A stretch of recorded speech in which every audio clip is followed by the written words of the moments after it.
Vale, la conferencia se llama Google Zombies y otros superpoderes matemáticos. Sin sorpresa, vamos a hablar un ratito de Google, un ratito de zombies y luego de otro par de cosas que os voy a contar ahora a continuación. Pero quisiera empezar contando una anécdota que ocurrió en la charla del Pilo, que era la de creatividad. Yo estaba sentado en primera fila y justo detrás de mí estaban las chicas del colegio Atenas, que están al fondo, ¿verdad? Y cuando terminó la charla, que por cierto, fantástica, cuando terminó la charla, se levantaron y entonces alguna de las chicas, yo sé cuál es, pero no voy a decir quién es, para proteger a los culpables, dijo una cosa así como esta. Claro, la siguiente conferencia es de matemáticas y no va a ser tan creativa. Entonces, o sea, a mí aquello, primero me dolió. Están ahora preguntándose, ¿quién lo ha dicho? Pero luego, o sea, me hizo reflexionar un poco, porque esa es la visión que nosotros tenemos de las matemáticas, que tiene la sociedad en general acerca de las matemáticas. Pero eso es un mito. Yo voy a hablar, antes de empezar lo que es la conferencia propia, voy a hablar de dos mitos. El primero es que las matemáticas no son creativas. A ver, la enseñanza de las matemáticas tiene un problema, y es que es la asignatura más creativa que vais a conocer en todo el sistema educativo, por lo menos hasta los 18 y 19 años. Por eso es complicado enseñar matemáticas, porque son súper creativas. Mirad, ¿conocéis esta estatua? ¿Esta escultura? El David. ¿Lo habéis visto en persona? Es una cosa grandísima. Y lo esculpió un señor que se llama Miguel Ángel. ¿Vosotros pensáis que este señor era creativo? ¿Sí o no? Sí, era bastante creativo. Vale, pues este señor era escultor, pintó la Capilla Sixtina, hizo un montón de obras, pero también hacía matemáticas. No era matemático en sí, pero hacía matemáticas. ¿Vosotros pensáis que un señor tan creativo hacía matemáticas para aburrirse? No. ¿Por qué? Porque en el fondo hay algo de creatividad. Mirad, el problema de las matemáticas es el siguiente. Y esto me lleva al segundo mito. El segundo mito es que vosotros pensáis que estáis estudiando matemáticas, y eso no es verdad. Imaginaos, lo explico porque esto hay que explicarlo. Imaginaos que en el sistema educativo de hoy, mañana alguien en el ministerio dice: todo el mundo cuando acabe la enseñanza obligatoria tiene que ser escultor. Imaginaos, un iluminado dice: a partir del curso que viene, todo el mundo cuando acabe la enseñanza obligatoria tiene que ser escultor. Y entonces tienen unos objetivos por años y dicen: mira, el primer año, en primero de primaria, vais a aprender a esculpir un meñique. Y te pasas el año haciendo ejercicios de esculpir meñiques. ¿Vale? Uno, otro, dos iguales, otro, en esta postura, en la otra. El segundo año vamos a esculpir rodillas. Y te pasas el segundo año no haciendo otra cosa que esculpiendo rodillas. El tercer año vamos a esculpir... Claro, cuando vas por el cuarto año, es que aunque te gustara la escultura, acabas asqueado. ¿Vale? ¿Por qué? Porque se ha convertido en una cosa absolutamente repetitiva de la que le has quitado el alma. ¿Sí? Vale, pues eso es lo que pasa con las matemáticas. Exactamente lo mismo. El primer año vamos a ver fracciones, y ahora ejercicios repetitivos de fracciones hasta que te aburres. El segundo año vamos a ver, yo qué sé, lo que sea, ¿no? Esto es lo que pasa con la enseñanza de las matemáticas. Y uno se pierde que al final de ese proceso, lo que uno ha aprendido, en realidad, es a esculpir una cosa magnífica, como el David de Miguel Ángel. ¿De acuerdo? Entonces, ¿yo qué pretendo hoy con esta conferencia? Yo pretendo contaros 4 historias, nada más. 4 historias. 4 historias que os enseñen, o que os den otra visión, de cómo puede ser esa escultura al final del proceso.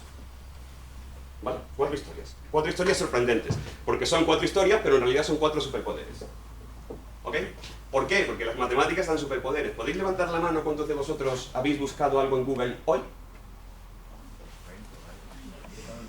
Eso. Buscar en Google es un superpoder, si lo pensáis. En casa, cuando cenamos, no se puede decir ni una sola falsedad, porque a la que uno diga lo que sea, está otro con el móvil comprobando. ¿Eso que no, la Wikipedia no dice eso. Es constante. Eso es una cosa que hace 20 años no existía.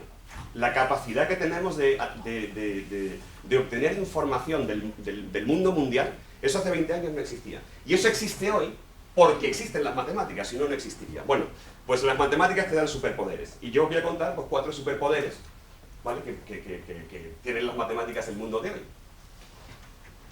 Claro, ¿por qué quiero contaros esto? Pues porque todo el mundo piensa que los matemáticos tenemos esta pinta. Y eso es absolutamente irreal. O sea, no somos gente aburrida en una pizarra, ni mucho menos. Los matemáticos, en realidad, gracias, nos parecemos mucho más a esto. O, si sois de Marvel, a esto. No falla. Muy bien, entonces, vamos a empezar por el primer superpoder, Google. ¿De acuerdo? ¿Habéis pensado alguna vez qué forma tiene Internet? No sé, es una pregunta. ¿Cómo funciona Internet? ¿Cómo funciona? Porque tú lo que ves es el teléfono, pero ¿cómo funciona Internet? Con algoritmos, ¿no? Con algoritmos. ¿Pero qué es Internet? ¿Qué forma tiene? Yo os lo explico, no hace falta que adivinéis. Internet tiene más o menos esa forma. ¿Esto qué son? Estos son páginas web y enlaces, porque ya sabéis que una página, esto lo sabe todo el mundo, pero una página web te lleva a otra, te lleva al Twitter, te lleva al Instagram, te lleva a no sé dónde, te lleva la foto de los gatitos, etc. ¿Sí? Vale. Internet tiene, esta es una estimación, porque no se pueden contar de verdad, aproximadamente 5.140 millones de páginas. Pensadlo un momento, 5.140 millones de páginas. Y vosotros, cuando ponéis vídeos de gatitos, Google sabe exactamente dónde tiene que llevaros. ¿Eso cómo lo hace? ¿Cómo distingue la página que mejores vídeos de gatitos tiene del resto del millón de páginas que tiene vídeos de gatitos?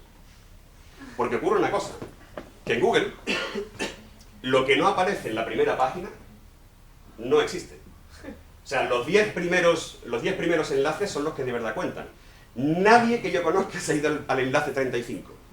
¿Vale? O sea, el orden en el que Google te presenta las páginas determina el orden en el que tú las... O sea, determina lo que tú vas a ver o no.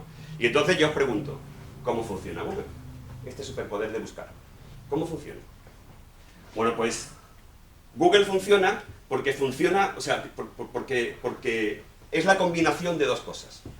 Lo primero es un algoritmo, que os lo voy a contar así muy rápidamente, que se llama PageRank. Rango de páginas, ¿vale? Y lo segundo, luego os lo cuento. ¿Vale? Pero vamos a empezar por el PageRank. Si vosotros cogéis internet y hacéis un zoom muy grande, os podéis quedar con un trocito de internet que tenga esta pinta. Más o menos, ¿vale? Esta es una cosa que hacemos los matemáticos siempre. No sé resolver el problema grande, pues cojo una versión reducida del problema, la resuelvo y luego veo si eso lo puedo transportar al problema grande. Razonable, ¿no? ¿Sí? Vale, pues ¿cómo funciona entonces? Bueno, vosotros, internet tiene esta pinta, una página que te lleva a otra, que te lleva a otra, que te lleva tal. No sé, pensad que este es el conjunto de páginas de vídeos de gatitos.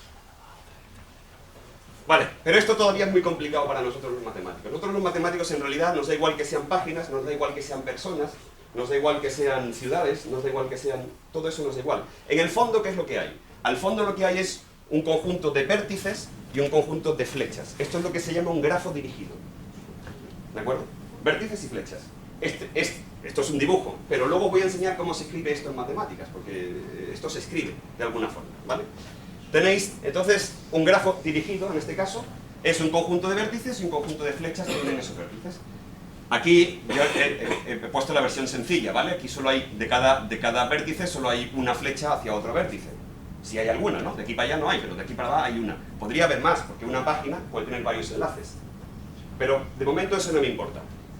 Lo que me importa es que aquí están las páginas y las relaciones entre las páginas y las puedo cualificar como un grafo. ¿Vais bien? Vale. Muy bien. Este problema sigue siendo muy complicado para mí. Yo más de 3 no puedo. Entonces yo voy a poner esta mini internet. 3 páginas. ¿Cuál es la página más importante de aquí? B es la página más importante porque tiene más enlaces. Es lo que uno piensa, ¿no? O sea, hay más referencias a la... Vale, pues esa es la idea. Pero claro, cuando tienes 5.140 millones de páginas, tienes que currártelo un poquito más. ¿De acuerdo? Entonces, ¿qué es lo que hace Google? Google lo que hace es que dice, bueno, yo voy a escribir internet como un grafo. Pero como un grafo de verdad, como se escribe en matemáticas. Entonces, vamos, que no tiene ningún misterio. Yo cojo las filas ABC y las columnas ABC. Y ahora lo que digo es, miro el grafo. A está enlazado a A. ¿Tendría aquí un lacito? No, no lo tiene. ¿Verdad que no? Bueno, pues entonces le pongo un 0. Porque hay 0 conexiones de A a A. A está conectado con B, sí. Hay una flecha que va de A a B. ¿Vale? A está conectado con C. Pues sí, porque hay una flecha que va de A a C. Y lo mismo hago con B. B no está conectado con B, B no está conectado con A, B no está conectado con B, y tampoco está conectado con C, B no tiene amigos. ¿Vale? C no está conectado con A, sí con B y no consigo mismo. Hay grafos que tienen conexión consigo mismo, hay grafos que no, pero eso no importa. Muy bien. Lo primero que tiene que hacer Google para determinar cuál es la página más importante, recordad, aquí es sencillo verlo, pero como tenéis 5.140 millones de páginas, el problema se vuelve más complicado.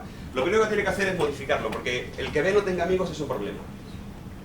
¿Vale? Como los solitarios, siempre son un problema. Entonces lo que Google dice es lo siguiente: cuando una página no enlaza a ninguna, es como si enlazara a todos por igual. Eso es si alguien no tiene amigos, es como si despreciara por igual a todo el mundo. ¿Sí? Entonces, lo primero que hace Google es añadirle ese par de lacitos para que el grafo quede como más compacto, para que no queden cabos sueltos, en definitiva. ¿Vale? Y ahora, lo que se hace es votar. Votar. Votar. A, le damos un voto, B, le damos un voto, y C, le damos un voto. Y lo que hacemos es repartir ese voto entre todas las páginas a las que tú apuntas. ¿Sí? Entonces, digamos que A manda medio voto a B, A manda medio voto a C, B manda medio voto a A y a C, y C le manda el voto entero a B porque no tiene más flechas. ¿Sí? Vale. Y ahora, ¿cómo se sabe a partir de todos estos datos? Se calculan utilizando paciencia y ordenadores muy grandes. ¿Vale? Ya sabéis que Google está constantemente revisitando las páginas para ver cuáles se enlazan con cuál. Y ahora, ¿cómo se resuelve el problema en general? No aquí, que es muy fácil, sino en general. ¿Cómo se resuelve el problema de ver cuál es la página más importante? ¿Es la página más importante? Pues, como dicen los periodistas, sigue el dinero. Entonces, lo que vamos a hacer es votar. Pero votar con dinero. ¿Ok? Así, gente un poquito con los números, un poquito espabilada. Chicos, ¿por aquí? Venga, sí. ¿Alguien más? Venga.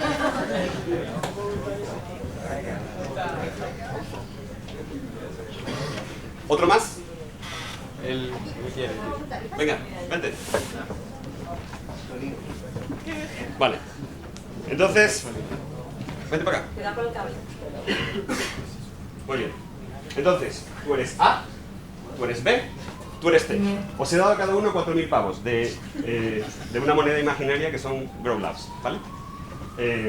Os he dado a cada uno 4.000 pavos. Entonces tú, que tienes tu voto repartido entre B y C, en cada votación, porque vamos a hacer varias rondas de votaciones. ¿Qué? ¿Tú estás seguro? 2, 4.000, 4.000. ¿Te he dado de más? Bueno, luego me das el cambio. En euros. ¿Hay más de 4.000? Bueno, cuenta 4.000. Vale. Tú, perdóname que eres A, tú vas con tu dinero, como le das medio voto a B y medio voto a C, lo que vas a hacer es dividir tu dinero por 2, 4.000, si hay de más, quita, y le vas a dar 2.000 a uno y 2.000 a otro, porque tú tienes tu voto repartido. Tú que eres B y no tienes amigos, tú eres lo que yo te diga, tú eres B. Tú eres B, no tienes amigos, pero eso quiere decir que desprecias por igual a todo el mundo, mitad y mitad. Y tú eres C y tienes un único amigo que es B, que él no es amigo tuyo, ¿vale? Pero entonces tú le das toda la pasta. Pero espera, los 4.000 pavos. ¿Hay 4.000 o hay más? Hay más, pues solo 4.000 pavos, ¿vale? Espera. 4.000 pavos. ¿Lo tienes preparado? Venga. A mí me faltan 300 euros. ¿Cómo que te va a faltar? Que hay 3.700 nomás. No puede ser. Sí. Bueno, pues... ¿Le presto? Venga. Yo creo que hay 3.700, ¿eh? Yo tengo como 4.700. 10, 20, ¿Tú tienes de más? 4.700. Yo tenía 4 de 50, 100, 200, 700, 3.700. Yo tengo 4.400. 4.200. Claro. Sí, algo, ¿eh? Bueno, vamos a tener que hacerlo aproximado. Porque... Vale, pues venga, votad. O sea, reparte. Pues ya has repartido, tú repartes. Espera. Mira que es dinero, ¿eh? Si esto pasa en las tiendas... Y este toma. Muy bien, entonces, das un momento. Originalmente, ¿vale? Tenían 4.000 pavos cada uno. ¿Sí? Después de la votación, ¿cuántos tienen? No sé cómo han contado, porque además no sabían ni cuánto tenían, pero ¿cuántos tendrían que tener? A se ha deshecho de sus 4.000. Pero por un lado ha recibido la mitad que tenía B, que eran 2.000, y ya está. O sea que en teoría A solo tiene que tener 2.000 pavos. Que no me han dado todavía.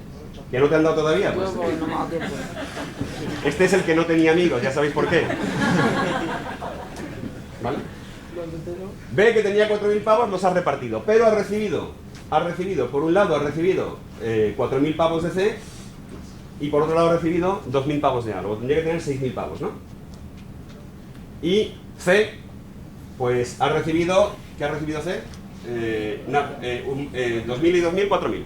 ¿De acuerdo? Muy bien. Pues si hubieran hecho bien la cuenta, tendrían 2.000, 4.000 y 6.000. Votamos de nuevo. ¿Vale? Entonces, A tiene que repartir 1.000 a B y a C, C tiene que repartir 4.000 a B, y B tiene que repartir 3.000 a A y 3.000 a C. ¿Os habéis enterado? Venga, pues espabilando. Puedo hacer 1.000. ¿Comprendéis por qué matemáticas es mejor que hacerlo de verdad? ¿Quién? ¿Tú quién eres? C. C. Tú tienes que darle 4.000 pavos a B. No tengo, que le he dejado antes. Toma, 3.000 euros. Vale. Entonces, cuando acaba esta ronda de votaciones, deberían tener, échate para el lado. A debería tener 3.000, C tenía que tener 4.000 y B tenía que tener 5.000, aproximadamente. ¿Vale? Aproximadamente no, exactamente, perdón. Lo que pasa es que, bueno, no vamos. Podéis sentar si queréis. Podéis repartirlo incluso, la pasta. No, no puedo. Sí, pues repartidla. No sé, no seas agonía, repártela. Vas a comprar poco con eso. Vale. Esto es una ronda de 2 votaciones, ¿vale? Pero seguimos votando. Y en la tercera ronda de votaciones, si repartís, ya todo el mundo se ha enterado cómo funciona, ¿no? Si repartís, resulta que A se queda con 2.500, B se queda con 5.500, ha bajado, tenía 6.000, se queda con 5.500, y C se queda con 4.000. En la siguiente ronda de votaciones, 2.750, 5.250 y 4.000. En la siguiente ronda de votaciones, 2.625, 5.375 y 4.000. Y si hubiéramos llevado la cuenta, nos habríamos dado cuenta de esto. Mirad, C es un tío súper estable, ¿vale? 4.000, 4.000, 4.000, 4.000, 4.000, 4.000. Siempre tiene 4.000. A empezó con 4.000, luego bajó, luego subió, luego bajó, luego subió, luego bajó. Pero si os dais cuenta, cada vez se va acercando más, parece que esas variaciones son cada vez más pequeñas.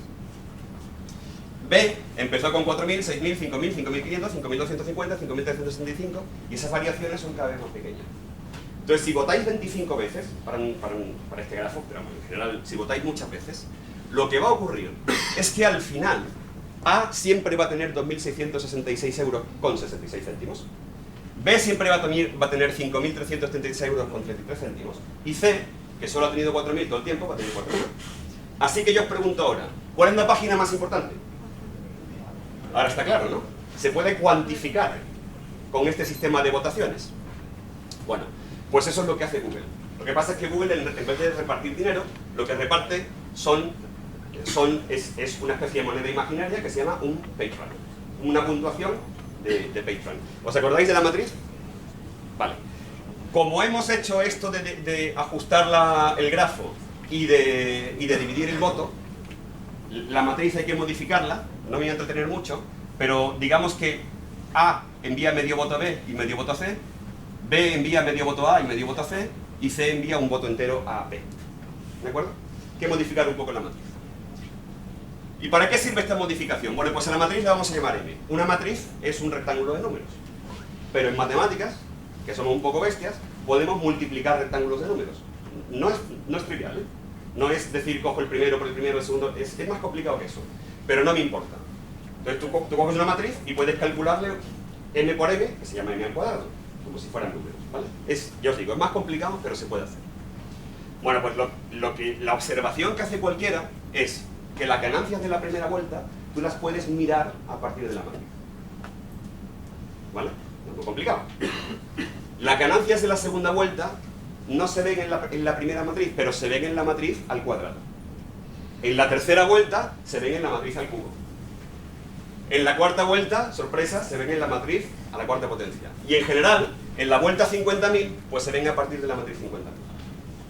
Claro, en realidad no hemos ganado gran cosa, porque antes teníamos un grafo enorme y ahora tenemos que multiplicar 50.000 veces una matriz, pero aquí es donde entran los mates. Preguntaba Luz, ¿cómo se investigan mates? Pues cuando uno ve esto, le entran ganas de decir lo siguiente, que es que las ganancias de cada vuelta se pueden calcular a partir de la primera matriz. O sea, la primera matriz, la matriz que se llama la matriz de incidencia del grafo, esa matriz contiene suficiente información para, haciéndole unas cuantas operaciones matemáticas, que no son sencillas, pero desde luego menos que 50.000, ¿vale? A partir de esa matriz, calcular cuál es la página más importante. Y entonces Google empieza con un PageRank, como se acabó de decir, utiliza la matriz y acaba calculando, mediante un sistema de votaciones igual que el que nosotros hemos visto, que esta tiene al final 22 céntimos de PageRank, esta tiene 33 céntimos de PageRank y esta tiene 44 céntimos de PageRank. Y entonces sabe que por orden la página de gatitos más importante es la página B, la página de gatitos, la segunda más importante es la página A y la página de gatitos menos importante es la página C. Y entonces las pone en ese orden cuando buscáis en Google, ¿vale? Que por cierto esto da mucha información porque además de cuál es la más importante dice la importancia relativa. Es decir, B es el doble de importante de A. ¿Me explico? Muy bien. Pero esta era solo la mitad de la ecuación. ¿Ok? ¿Cuál es la otra mitad de la ecuación? Mirad, preparando esta charla, yo, para hacer el experimento, busqué la palabra divulgación. Esto es lo que estamos haciendo, divulgación. Esto lo busqué en un navegador y esto lo busqué en otro. ¿Notáis alguna diferencia?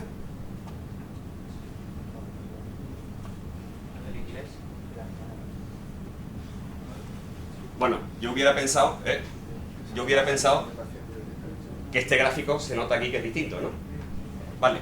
¿Por qué es distinto? Porque en este buscador no borré el historial. Y en este sí borré el historial. ¿De acuerdo? Y porque este buscador tenía el historial, Google sabe, porque era el buscador que yo he utilizado para preparar la conferencia, que en realidad cuando yo decía divulgación estaba pensando en divulgación científica.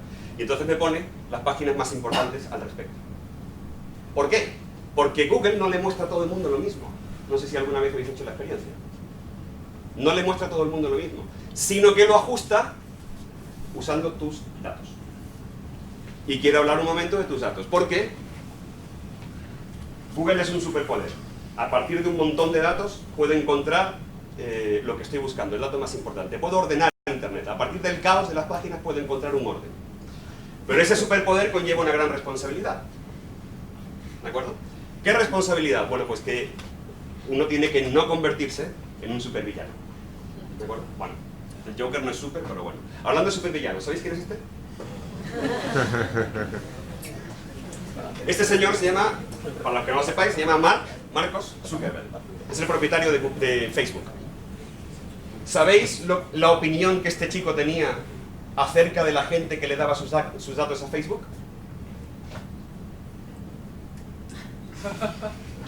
Permitidme que no lo traduzca, ¿vale? Mongolas, vamos a decirlo así. ¿Por qué? Es que tus datos, vuestros datos... Joder.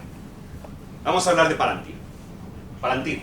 ¿Algún friki aquí que sepa lo que es el Palantir? No, el Palantir es la esfera que en la Tierra Media te permite ver el Skype de la Tierra Media. ¿Vale? Palantir se llama. ¿Ninguno ha visto las películas del Señor de los Anillos? ¿Podéis levantar la mano? Ay, gracias, gracias. Bueno, este es el Palantir. Pero yo no quiero hablaros de este Palantir. Quiero hablaros de este Palantir, que es una empresa. ¿Habéis oído hablar de esta empresa? No, ¿verdad? Palantir sí ha oído hablar de vosotros. Palantir es uno de varios, no es el único, varios data brokers que se llaman.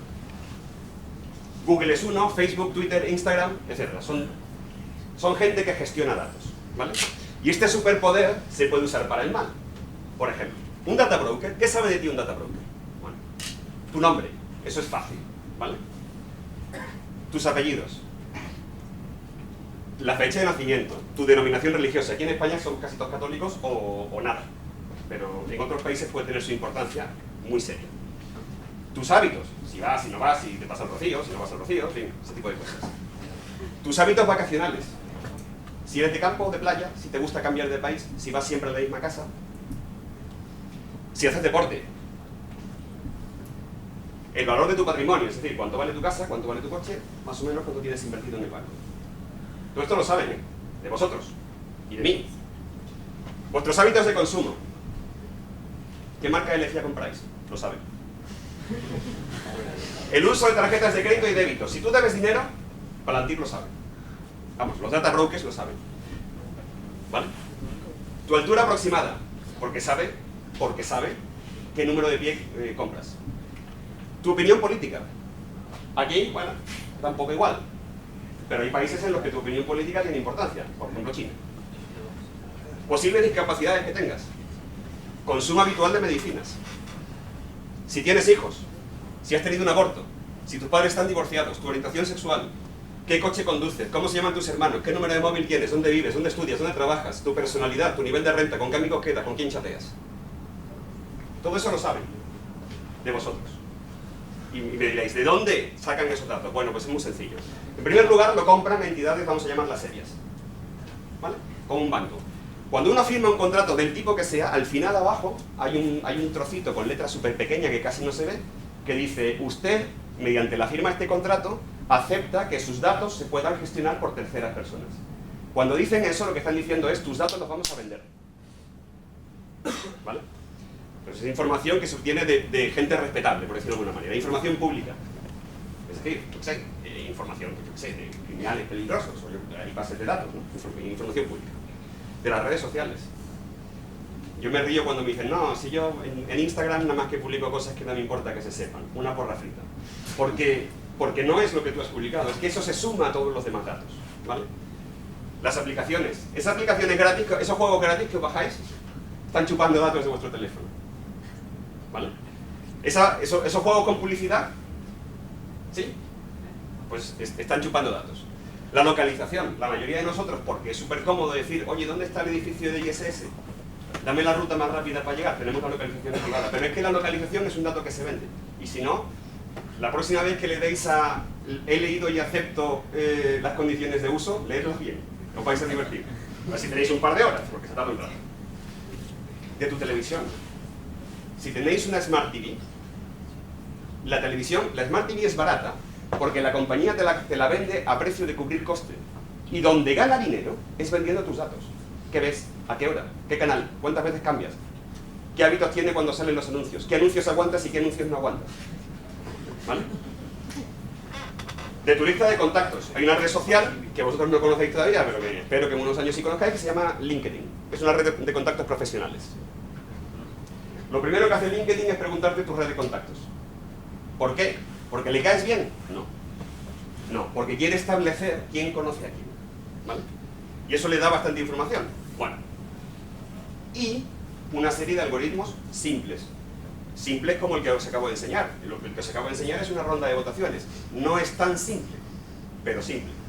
Se puede hacer. Cuando uno tiene un buen ordenador, se pueden hacer esos cálculos simples. ¿Vale? Y entonces, de todo este desorden de datos que pululan, pues nosotros vamos, no sé, con el navegador vamos a... Primero consultamos algo en Amazon, luego miramos no sé qué, luego hacemos una foto y la compartimos en Instagram, etcétera, etcétera, etcétera. Ese superpoder de ordenar cosas se puede utilizar para coger ese batiburrillo y organizarlo. Así, en datos organizaditos. Además es perverso. No lo veréis mucho, pero aquí hay algunas herramientas que no están en su silueta. Facebook, por ejemplo, es capaz de detectar si tus amigos están en Facebook y tú no, y crea un perfil sobre ti. Y ese perfil lo vende. Porque el producto, niños míos, sois vosotros. ¿Vale? El producto, bueno, no sois vosotros. El producto son vuestros ojos. ¿Para qué se utiliza todo esto? Se utiliza para una técnica que se llama microtargeting. ¿Qué es el microtargeting? Bueno, Muy brevemente, la personalidad humana, ¿vale?, se divide así en 5 grandes aspectos, ¿vale? Curioso, precavido. Pues una persona tiende más a uno o a otro. O si no, si soy un indeciso entre medias, ¿vale? Pero organizado, caótico, extrovertido, introvertido, empírico, analítico, nervioso, confianza propia. Más o menos, ¿vale? Más o menos. Bueno, pues nosotros, con nuestra personalidad única que tenemos todos, vamos dándole likes en Facebook, ¿vale? Cuando llegamos a 300, un algoritmo te dice exactamente cuál es tu personalidad. Exacto. O sea, mejor que tu esposa. Exacto. Y entonces, la publicidad que te muestra es distinta. Por ejemplo, si a una chica le quiere vender maquillaje y la chica es extrovertida, le muestra esto. Baila como si nadie te mirara, aunque te están mirando. Y si la chica es introvertida, le muestran esto. La belleza no tiene que gritar. ¿Entendéis? ¿Cuánto pensáis que ayuda esto a vender?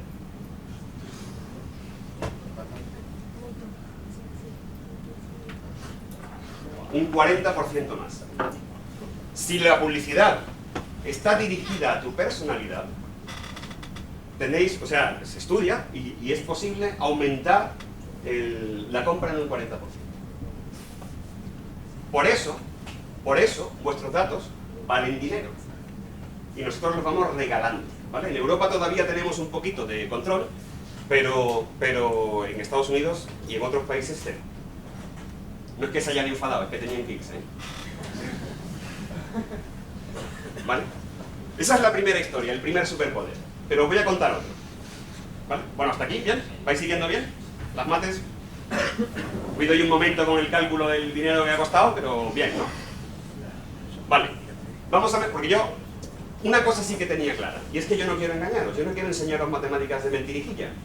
O sea, lo que quiero enseñaros es lo que hay, para que veáis cómo es la escultura al final. ¿Vale? Vale, pues entonces vamos a hablar de zombies otro ratito. ¿Quién le gustan las pelis de zombies? Por lo menos he disfrutado alguna. Levantad la mano sin vergüenza. Estamos entre muertos. Vale, bueno, no está mal. Esta es la película de zombies original, La noche de los muertos vivientes, de George Romero. Por fin me he acordado, Sergio. Aquí, los zombies ya sabéis más o menos cómo va la cosa, ¿no? En este caso son muertos que vuelven a la vida, normalmente no, normalmente son infectados. Pero en este caso son muertos que vuelven a la vida y que se mueven de una manera rara, etc. En fin, ahora entraremos en más detalle. Pero otra peli de zombies, a lo mejor la he visto 28 días después. ¿Os suena la peli por lo menos? 28 semanas después, todavía peor. Guerra Mundial Z. ¿La habéis visto? ¿Soy leyenda? Sí. También. ¿Resident Evil? Mila Jovovich, ¿verdad? ¿Y esta? Shaun of the Dead. Esta, me voy a centrar en esta porque, en realidad porque es la que más me divierte, ¿vale? Pero es que además está muy bien. ¿Qué es un zombie? Bueno, pues depende, hay un par, digamos, de posibles orígenes de la palabra zombie. Unos tienen que ver con el vudú y con los muertos que vuelven a la vida, pero no me preocupan esos. Yo me voy a centrar en los zombies infectados. ¿Ok? Entonces, ¿cómo es el proceso natural de la vida de un zombie? ¿Vale? Pues uno empieza con una población sana. En este caso, aquí Sean y Ed, su amigo Ed, que están sanos. ¿Vale? Ese de sanos. Muy bien, como vosotros, estáis sanos ahora. Y entonces, en algún momento se produce una exposición al virus zombie, en este caso. ¿Vale? Puede ser un virus, puede ser una mutación, puede ser un experimento genético, puede ser lo que sea. Pero en un momento dado, uno se expone. Aquí, a Ed le ha mordido uno que estaba, un primer zombie, ¿vale? Que no se sabe dónde aparece en la película. En esta película no se sabe, en otra sí. Pero este sí ha sido expuesto a la enfermedad. Pero él, de entrada, si de repente, no tiene síntomas. Sino que empieza un proceso, vamos a llamarlo así, de zombificación. Hasta que de verdad se transforma en un zombie. Depende de la peli, uno puede tardar horas, días o incluso semanas. ¿Sí? ¿Estamos bien? Vale. Y los zombies, una vez que uno es zombie, ya no deja de ser zombie. Bueno, puede dejar de ser zombie. Concretamente puede ser retirado. ¿vale? Entonces tú ya sabéis, ¿no? Para matar a un zombie hay que destruirle el cerebro, de un tiro está bien, y le salta la cabeza. Y así es como se mata un zombie, cosa que es importante saber por si algún día llega el apocalipsis zombie. ¿Ok? Hay que estar preparados para todo. Muy bien. Vale, lo que pasa es que esto es un modelo matemático de un apocalipsis zombie. Primero una población sana, luego se ven expuestos a un virus, luego se convierten en zombies y luego se retiran. Claro, pero es que ocurre una cosa, que es que hay un modelo de enfermedades, por ejemplo el sarampión, las paperas, lo que sea, donde tú tienes una población sana que se ha expuesto, parte de esa población se ha expuesto a una infección, al principio es latente, luego se vuelve contagiosa y luego la R o se mueren o se curan, pero dejan de estar infectados. ¿Vale? Matemáticamente me da igual, o sea, para el pobre no, el que se muere, pero matemáticamente me da igual si se muere o se cura, ese ya no infecta más. ¿De acuerdo? Bueno, pues esto es lo que se llama el modelo SEIR de enfermedades contagiosas. Y lo que pasa es que a mí me mola más el modelo SEZR de infección zombie. ¿Vale? Ahora, ¿cómo se pasa de sano a expuesto? Te tienes que encontrar con un zombie que te muerda. ¿Vale? O sea que, digamos, la transformación de sano en expuesto proviene de la interacción de un sano y un zombie. ¿Sí? Es proporcional al número de interacciones entre sanos y zombies. Bueno, pues eso en matemáticas no hace falta que... O sea, de verdad, os he querido poner la notación de verdad, pero S por Z es el producto de sanos y zombies. S por Z cuantifica las interacciones que hay entre sanos y zombies, y beta es el factor de proporcionalidad, es decir, de cuántas de esas interacciones producen un expuesto. Al principio son muchísimos, ¿vale? Porque hasta que uno se entera, hasta que sale en las noticias que hay una invasión zombie, pues uno ve a alguien por la calle, va a atenderle y te muerde y ya no tiene remedio, ¿vale? Al principio es muchísimo, luego baja un poquito cuando la gente se da cuenta y sabe que hay que partirle la cabeza al zombie. Pero, vale, ¿cómo se transforma uno de expuesto en zombie? En casi todas las películas, si te has expuesto, caes zombie. En general no. En general uno se expone a una cierta enfermedad, al ébola, por ejemplo, y a veces la contrae y a veces no. Entonces hay una constante de proporcionalidad que depende solo de la enfermedad, que se llama, esto es una Z griega y esto es una Z española, pero no importa, ¿vale? Se puede cuantificar este tema. Y de aquí para allá, de zombie a retirado, pues también depende de las interacciones entre zombies y sanos, ¿vale? Y de la caña que le des. Pues es otra constante de proporcionalidad, alfa, o sea, S por Z es el número de interacciones y alfa es la constante de proporcionalidad. Normalmente alfa es más pequeño que beta. Normalmente tú, digamos, matas a los zombies más lentamente que los zombies pueden crear más zombies. ¿Sí? Bueno, entonces todas estas relaciones se pueden codificar en lo que se llama un sistema de ecuaciones diferenciales. Esto es un nombre muy gordo. No os preocupéis, aquí hay un montón de símbolos, pero no hay que entenderlos, ¿vale? Lo que hay que entender es que hay 4 estados y que se pasa de uno a otro. Fijaos bien, para vosotros, en matemáticas, todos los problemas tienen una solución correcta. Pero eso no es verdad en el mundo real. En el mundo real muchas veces pues, no tenemos la solución exacta ni correcta, pero podemos aproximarla. Y entonces nosotros podemos aproximar este sistema de ecuaciones diferenciales, que no importa lo que es, lo podemos aproximar y podemos dibujar cómo se comporta a lo largo del tiempo. Y entonces resulta que más o menos el apocalipsis zombie tendrá esta forma. ¿Vale? Entonces yo he empezado con una población de 1000 personas, he empezado con un zombie, no sabemos de dónde viene, pero hay un zombie original, pues claro, si no hay zombies, no hay interacción entre sanos y zombies y no hay más zombies. Tiene que haber uno original, ¿vale? Entonces al principio la línea roja son los zombies, la línea verde son los vivos y la línea violeta son los retirados o muertos. Que me da igual, ¿vale? Muy bien. Entonces originalmente había 1000 personas, este zombie ha ido creando zombies, hasta que al final han hecho zombies a la mayor parte de la población. ¿Vale? Esto es, quiero recordar, no recuerdo ahora mismo los parámetros que le puse, pero digamos que los zombies tienen una capacidad de crear nuevos zombies del 85% y nosotros tenemos una capacidad de matarlos del 10%, poco más o menos. ¿Vale? Porque al principio, ya os digo, hasta que uno se entera lo que pasa, pues no sabe lo que tiene que hacer, no sabe que tiene que comprar una escopeta recortada y borrarle la cabeza. Vale. Bien, hasta ahí, ¿no? ¿Qué pasaría si en algún momento encontramos una manera efectiva de combatir a los zombies? si nos volviéramos mucho más efectivos. Si, por ejemplo, pasáramos del 10% al 40%. Que aumentaría la barra violeta. Y ¿Aumentaría también el verde? depende, es curioso, porque si se produce demasiado tarde, estás listo igualmente. ¿Vale? Da igual, tú puedes empezar a matar, puedes transformar, fijaos aquí, hemos empezado a matar zombies y ha crecido el número de muertos de verdad, ¿vale? Pero ya era demasiado tarde. Claro, si lo hacemos un poquito antes, si lo hacemos el día 15, ¿qué pasa? Pues tampoco pasa nada, no tiene influencia. Si lo hacemos muy antes, por ejemplo, lo hacemos el día 7, si empezamos a atacar zombies a partir de la primera semana, bueno, está así, ¿vale? Tendríamos que pasar muchos días para ver qué ocurre de verdad.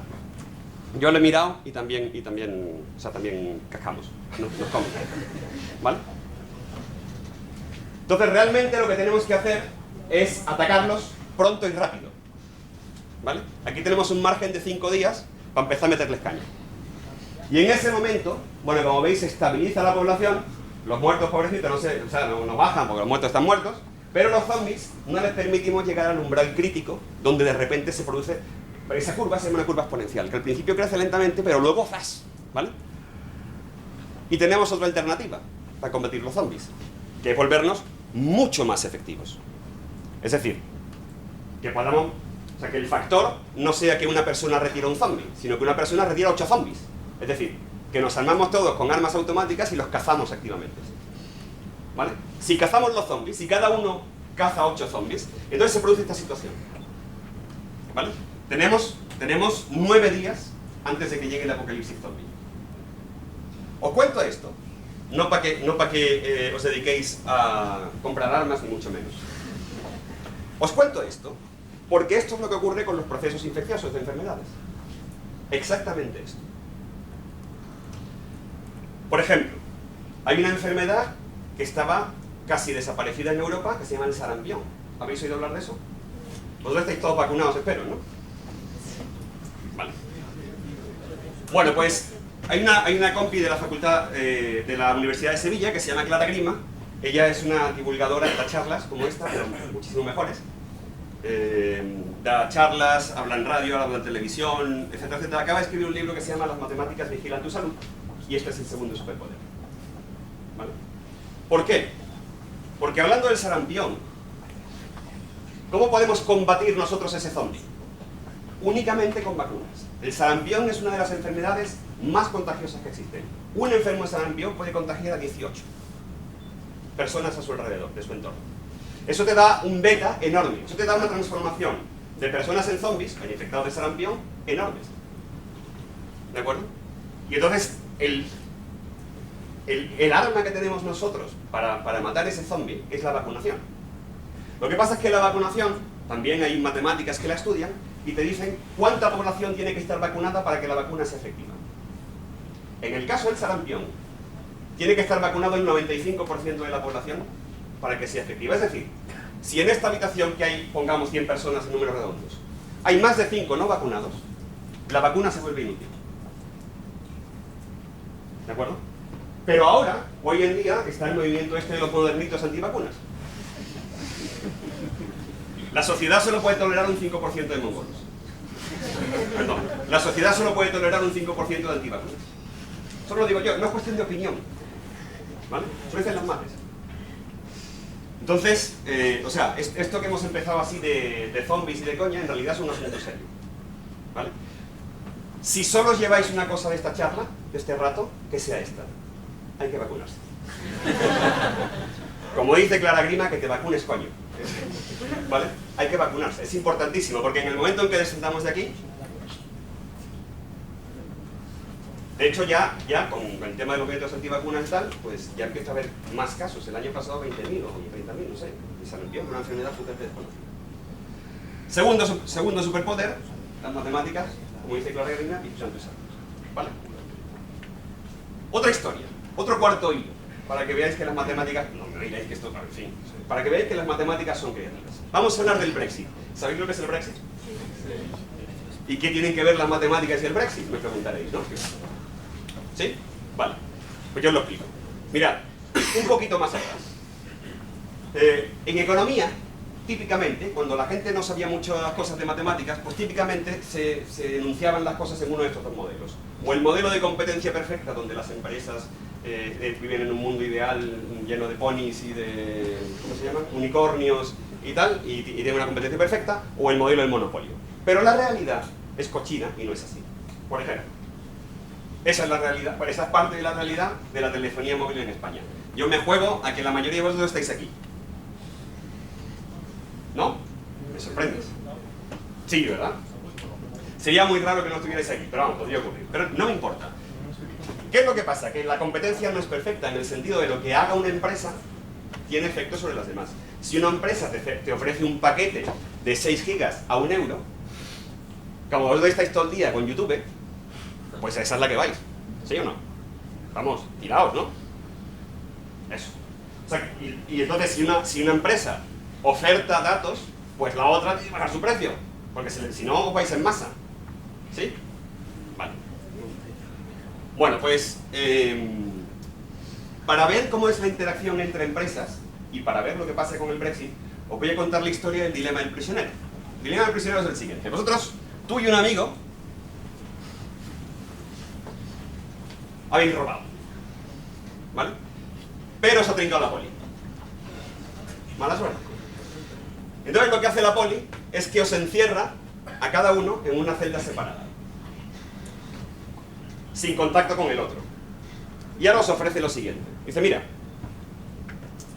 te ofrezco que si testificas en contra de tu compañero y él no reconoce su robo, entonces a ti te reduzco la sentencia y él cumple más.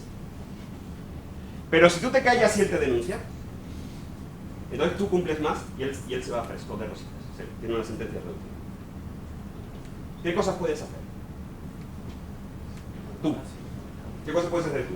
No lo que haga tu compañero. ¿Qué cosas puedes hacer tú? Tienes dos opciones. O confiesas y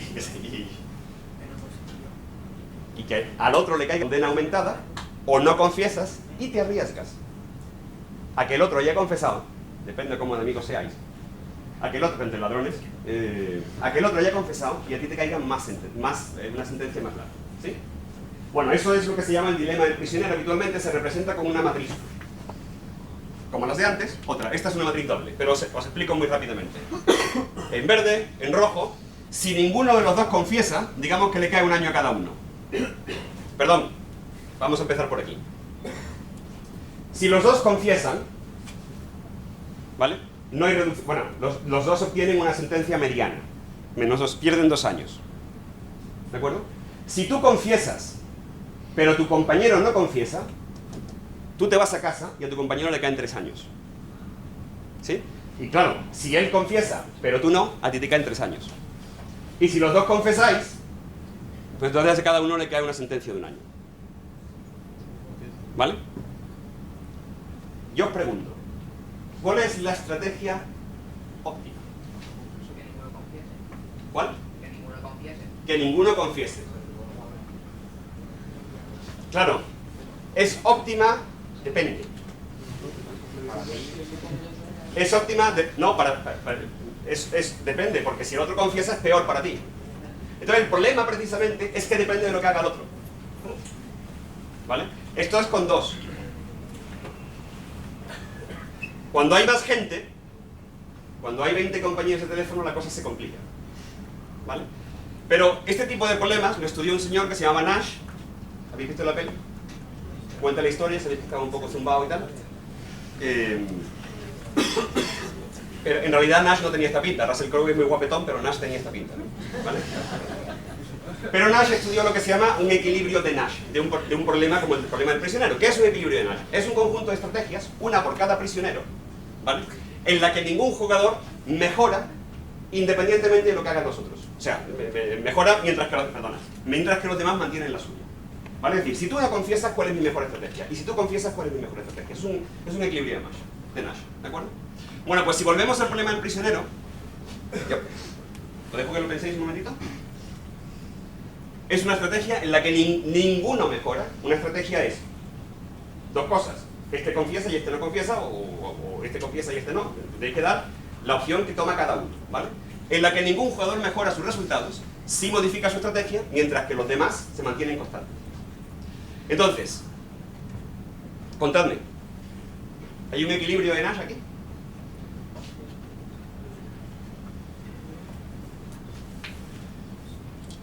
¿Hay una estrategia que a mí me permita no empeorar independientemente de lo que haga lo que haga el otro?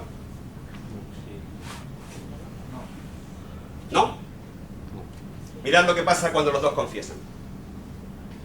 Si tú confiesas, si este de verde confiesa, o te caen 2 años o te vas a casa. Que en todos los casos es mejor que te caigan 3 o que te caiga 1. Si este confiesa, o no le cae nada o le caen 2 años. Que es mejor que lo que podría ocurrir si confiesa, porque en ese caso le caerían respectivamente 3 y 1 año.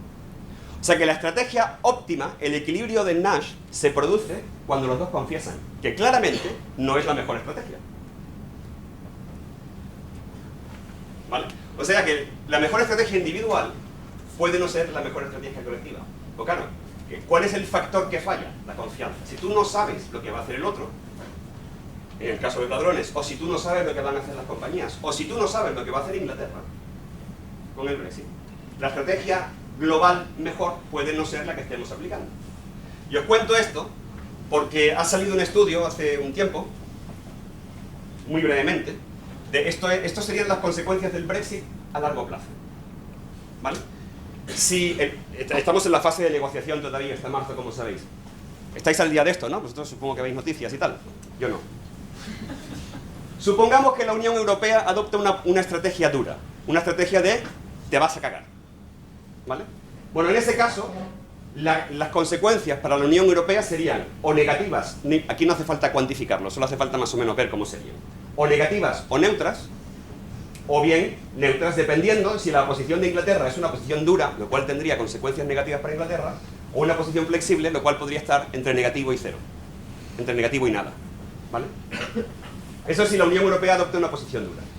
Y si la Unión Europea adopta una posición flexible, pues a largo plazo podría tener consecuencias muy negativas, ¿vale? ¿Por qué? Porque si permite que Inglaterra, si el Reino Unido abandone la Unión Europea, pues puede ocurrir que Italia, Grecia y otros países vean la oportunidad también de escapar de la Unión Europea. Puede tener consecuencias muy negativas. Si Inglaterra adopta una posición dura, pues tendría Reino Unido. Cuando llegue Inglaterra, igual al Reino Unido, ¿vale? Si adopta una posición dura, podría tener consecuencias negativas. Pero si adopta una posición flexible, para Europa tendría algún inconveniente, porque de nuevo podría ocurrirse eso, no tan exacerbado como el caso anterior, pero si adopta una posición flexible, pues, en fin, para Inglaterra no sale tan mal. Mi pregunta es, ¿hay algún equilibrio de Nash aquí? ¿Hay algún punto en el que hay alguna combinación de estrategias en la que ningún jugador pueda mejorar si los demás se mantienen constantes?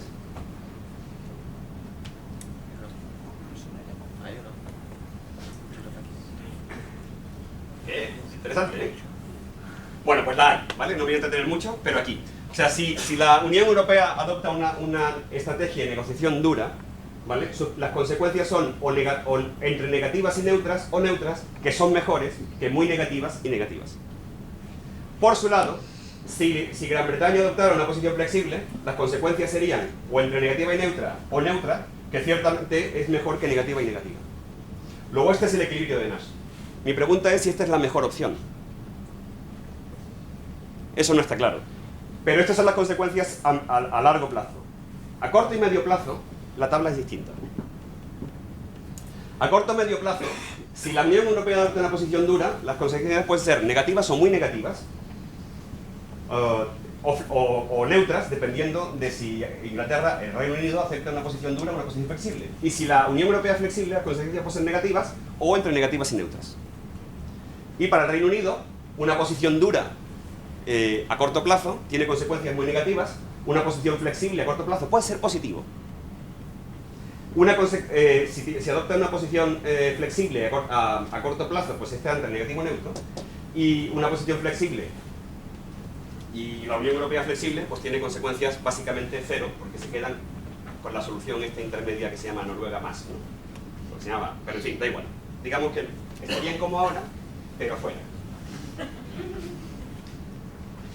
¿Hay alguna estrategia, hay algún óptimo de Nash en este diagrama? ¿Qué? Es interesante porque hay dos. Estas dos opciones, las dos son equilibrios de Nash. Es decir, la Unión Europea puede elegir entre adoptar una posición dura o una posición flexible y al Reino Unido, en todo caso, le conviene adoptar una posición flexible. ¿Vale? Bueno, perdón. También puede elegir entre dura y flexible, querido decir. ¿Vale? A vista de las noticias, ¿qué pensáis que está pasando? Analizad las noticias con matemáticas. Os he dado, aquí hay 3 números. Son todos ceros. ¿Qué pensáis que está pasando? Que Theresa May lo que quiere hacer es tener una postura más flexible. Sin embargo, la oposición en el Parlamento quiere tener una postura dura que a corto plazo para Gran Bretaña tendría consecuencias bastante negativas. Yo viendo las noticias, gracias, tiendo a pensar que están en una situación parecida a esta. Es muy complicado. Pues esta es una versión simplificada. ¿Vale? Pero tiendo a pensar que aquellas quinitas donde están negociando más o menos ahora. De todas maneras, de aquí a marzo vamos a ver lo que pasa. Pero es interesante porque lo que te dicen las matemáticas es que te dicen cómo tienes que negociar. Cómo tienes que convencer a tu adversario de que tu posición es la idónea para él. Eso es un superpoder. ¿Vale? Yo tengo un amigo. ¿Sabéis qué juego es los colonos de Catán? Se trata de negociar, ¿vale? Nos pega unas mantas que no podéis imaginar. ¿Por qué? Porque el tío tiene un superpoder natural de negociar. ¿Vale? Yo no, yo necesito hacer un diagrama como este. Muy bien. Tercer superpoder. Vamos por la cuarta historia. ¿Qué tienen que decir las matemáticas sobre el amor? ¿Tiene algo que ver?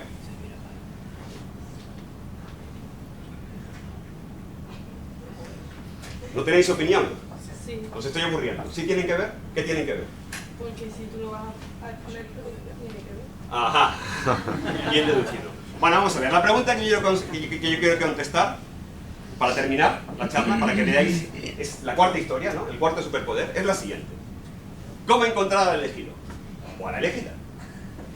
O sea, el problema que yo quiero resolver, por cierto que no es una idea mía, lo presenta esta autora en su libro, Las matemáticas del amor, que habla de esto y de muchas más cosas, es interesante. El problema que yo quiero resolver es ¿cuándo tengo que dejar de salir con chicos y casarme con el que estoy? Tú sales con chicos, o con chicas, pero he cogido chicos aquí. Tú sales con chicos y llega un momento que tienes que decidir. Te ha llegado la hora de sentar la cabeza, que se dice.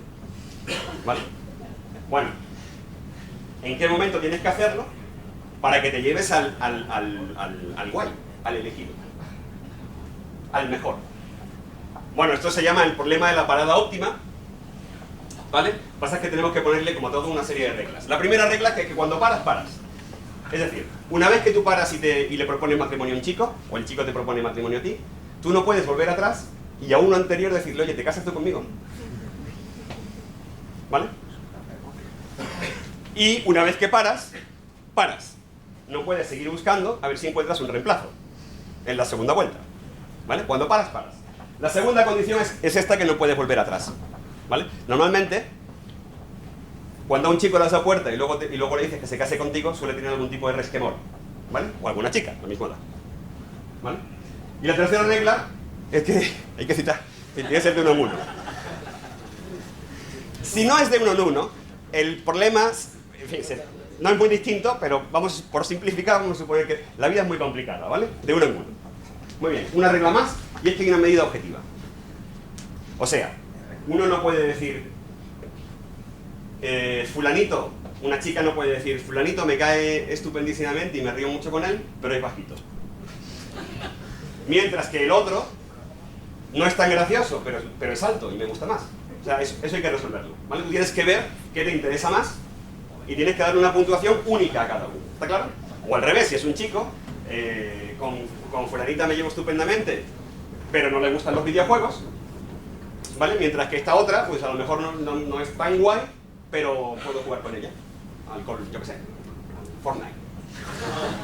¿Vale?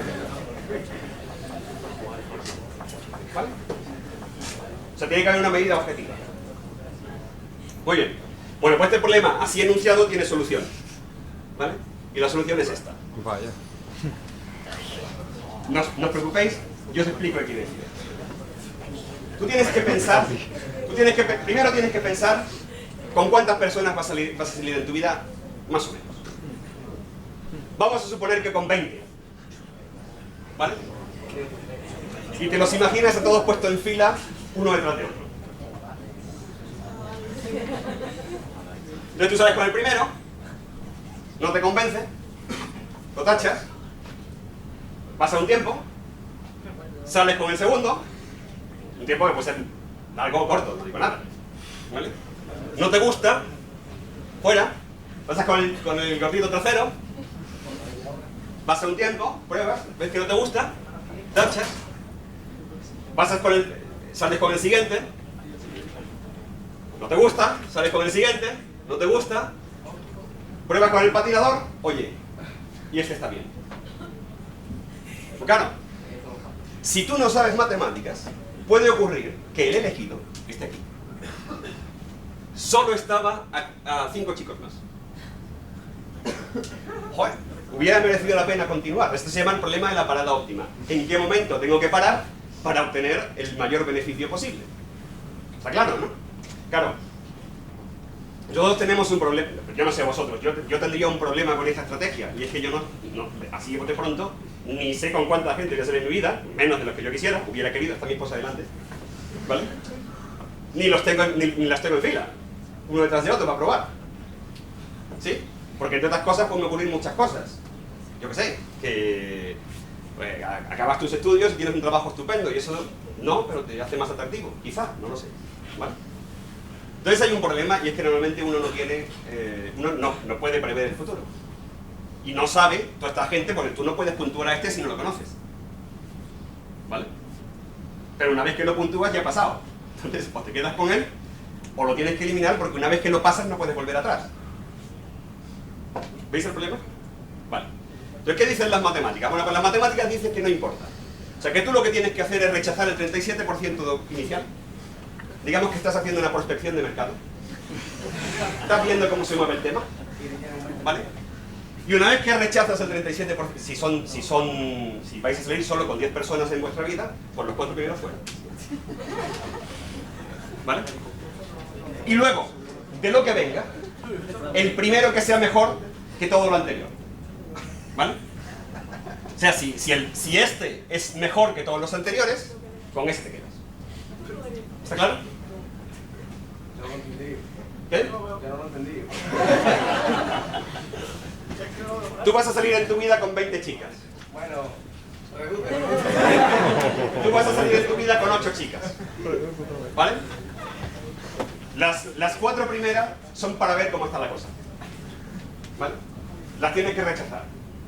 Y a partir de la quinta en adelante, te quedas con la primera que sea mejor que todas las anteriores. Eso tiene un problema. ¿Vale? Que es que si la mejor estaba entre las anteriores, una vez que sigues buscando ya no la vas a encontrar. ¿Vale? Pero ocurre una cosa, y es que si tomáis la decisión al azar, con este me quedo, tenéis un 5% de probabilidades de acertar.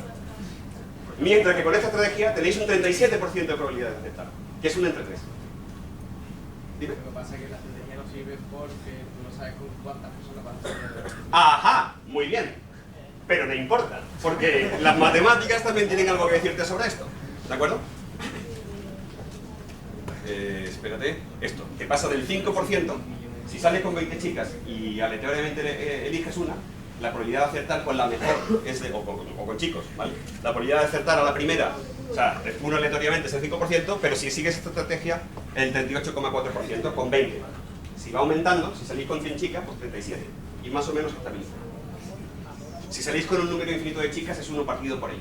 Pero no conozco a nadie que salga con un número infinito de chicas, ni siquiera mi amigo, que no voy a decir cómo se llama en el instituto, que el tío, en fin, bueno. Vale, a lo que iba. ¿Qué pasa si no sabe con cuántas chicas va a salir en su vida? Pues puede seguir una estrategia similar con tiempo.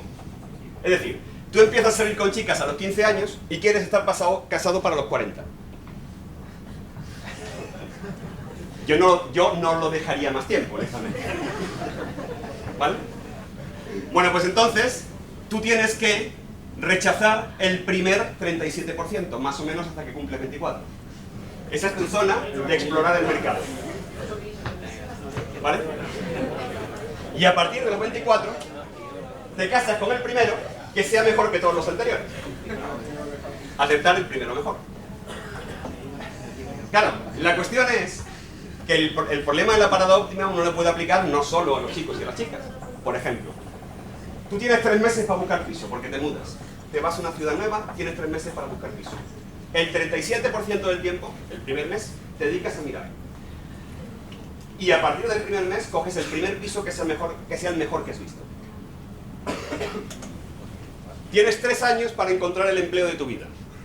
El primer mes, el primer año echa un vistazo. Y a partir de ahí coge el mejor.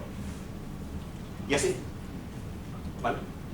El problema de la parada óptima funciona a todos los niveles. En cantidad, si uno sabe que va a salir con 20 chicas, o en tiempo, si no sabe con cuántas va a salir, pero sabe... Lo que te viene a decir la estrategia es que la impulsividad no sirve para nada en la vida, ¿no? ¿La qué? La impulsividad. O sea, eso es reflexión pura y dura. Un año reflexiono, las 4 primeras las desestimo, un mes reflexiono, ¿no? Bueno, no termina. No termina. Porque 37%, o sea, es más que 5%, pero 37% es poco si uno está pensando en el amor de su vida. ¿No? O sea, mi pregunta es, ¿cómo se puede mejorar esa situación? ¿Cómo volver la probabilidad en tu favor? Bueno, y como en tantas cosas en la vida, se trata de tolerancia. Tolerancia al error en este caso. Al error matemático. No penséis en... ¿Vale? ¿Qué quiere decir con tolerancia? Bueno, ¿qué pasa si tú en lugar de encontrar al elegido, encuentras a un chico que está a un 5% del elegido, lo que se llama en el percentil 5%? De entre todos los chicos, te vale cualquiera que esté en el top 5. En el top 5%. ¿Qué pasa? ¿Y qué pasa si del 10%? Es decir, si sales con 100 chicos, pues entre los 10 mejores. O el 15%. ¿Qué probabilidades tienes de encontrar al amor de tu vida siguiendo esta estrategia? Bueno, pues, ¿sabéis lo que es esto? Sí, señor, el casino de Monte Carlo. ¿Por qué? Bueno, pues porque los matemáticos, para resolver este tipo de cuestiones, a veces no hay fórmulas. Porque es que las matemáticas no son una fórmula cerrada. Vosotros estáis aprendiendo a tallar meñiques, ¿vale? O a tallar rodillas, pero no estáis viendo la estructura terminada. Y a veces no hay fórmulas. Y entonces lo que se hace muchas veces es decir, bueno, pues lo que yo voy a hacer es poner un ordenador a vivir 10.000 vidas. Y de esas voy a ver cómo se comporta la tendencia general, porque eso sí lo puedo analizar. ¿De acuerdo? Y entonces, pues yo he puesto el ordenador a correr 10.000 vidas y he llegado a estas conclusiones. Si os ajustáis al 37%, ¿vale? Esto es lo que ocurre. Si tú rechazas el 20%, pues tienes una posibilidad del 30%. Si tú rechazas el 40%, tienes una posibilidad... Más o menos por aquí está el 37%, que te da también un 37%. ¿Vale? Esto es lo que sabíamos. Por eso os he dicho que había que rechazar el 37%, porque os da la mayor probabilidad de encontrar al elegido, o la elegida. ¿Vale? Si rechazáis más, si rechazáis el 100%, todo, ya os digo yo, que os vais a quedar, ¿vale? Y si rechazáis demasiado poco, si rechazáis uno y cogéis el siguiente mejor, pues porque lo más probable es que el elegido estuviera un poquito más adelante, ¿vale? Entonces el sitio óptimo es este. Pero ¿qué pasa si no me importa que sea el elegido o la elegida, sino que esté en el percentil 5%? Bueno, pues entonces lo que ocurre es que rechazando al 19% tienes una probabilidad altísima de encontrar al elegido. ¿Y qué pasa si rechazas al 10%? Pues que pasa del 80%, que ya es 1 entre 4, ¿eh? ¿Y qué pasa con el 15%? Éxito garantizado. ¿De acuerdo? Total. Que no seáis tan exigentes. ¿Vale? Porque si uno no es tan exigente, resulta que las matemáticas están en tu parte. Digo esto, pero pensad que esto tiene aplicaciones de la gente se deja la pasta. Porque el mismo tipo de razonamiento os vale para saber cuándo tienes que dejar de inspeccionar algo, ¿vale? Que solo puedes hacer de una en una. Por ejemplo. O sea, yo lo he presentado con esta anécdota, pero en realidad el problema de la parada óptima es una cosa que puede costar dinero. En el caso de una chica te puede costar, o de un chico, en fin, bueno. Pero lo que quiero decir es que, bueno, tiene aplicaciones importantes a la vida real que llamaríamos nosotros, ¿vale? Estos son los 4 hilos. Los 4 hilos con los que pretendo demostraros que las matemáticas en realidad son súper creativas. El problema quizá es que nos hartamos de hacer ejercicios que no tienen mucho sentido. O que no les vemos el sentido. No se lo vemos ahora. Pero es que se haya enfadado conmigo, es que se tenía que ir, ¿eh? ¿Vale? Pero detrás, ¿qué hay? Detrás hay una escultura preciosa, súper creativa, súper...